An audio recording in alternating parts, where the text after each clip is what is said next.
of game one. Hard to believe. And I don't understand the explanation.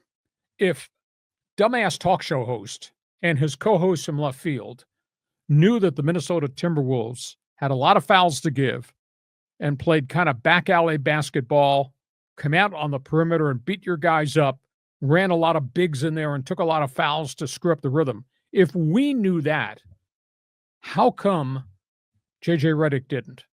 J.J. Redick said they were surprised at the physicality of the Minnesota Timberwolves. How can that be? You got video, you got all these scouts, you got all these people in your front office to do the metrics. If I knew how they played, how come you weren't ready to see how they would play?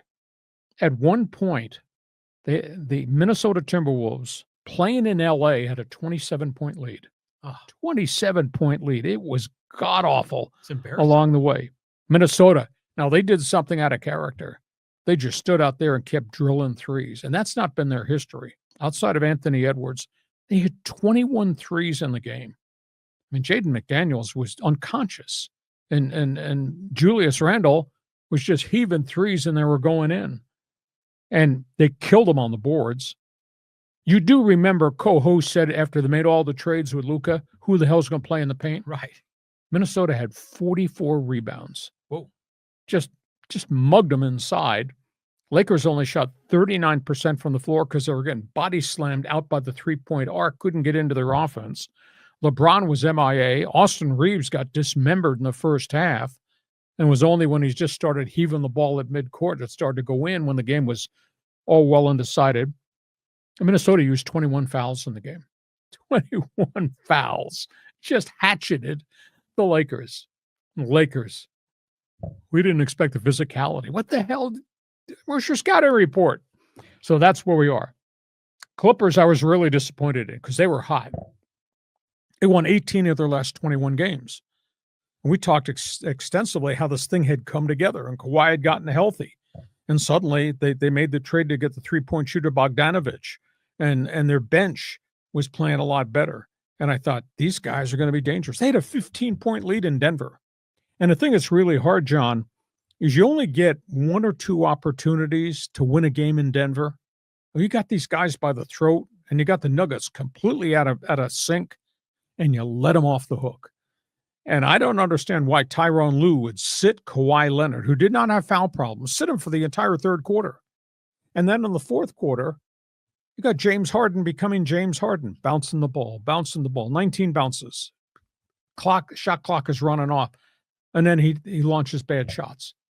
Push the ball up the floor, get everybody involved, get back to what you did in the first half of the game when you had the lead. So it's too bad because that was a 15-point lead, and they owned the Nuggets at that point. And then the Nuggets started to play with confidence, and Nuggets started to play defense, which they didn't play when Mike Malone was there and then got his ass fired 2 weeks ago.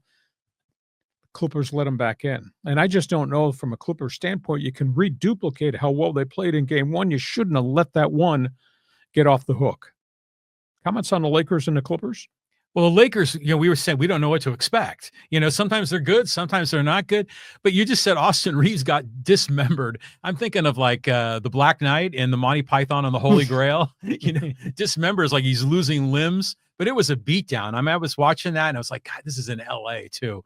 And just an embarrassing, coming out party in the playoffs where still a lot of the talking heads still think the Lakers could be a favorite to get to the finals. But after that, you're like, no way. And then as far as the Clippers go, we were swapping texts talking about how great they looked in the first quarter. Zubac was just all over the place. They were dominating in the beginning of that game, and then they just let it slip away. Yeah, Denver really stuck their nose into it defensively. Now Lakers just got out of sorts, and their whole offense looked fragmented again. And I don't understand why Kawhi sat for such a long period of time. That made no sense to me. Do you think he was thinking that they were up by a lot and maybe they can kind of save Kawhi a little bit and then it burned him? Yeah, but then the momentum shifts. It's tough to get that momentum back in that building, in that altitude. Yeah. Tough. We go from Lakers, Clippers. You got a comment? Feel free. Pile in. If you want to pile on, go ahead. Fans forum chat box is open. Next topic.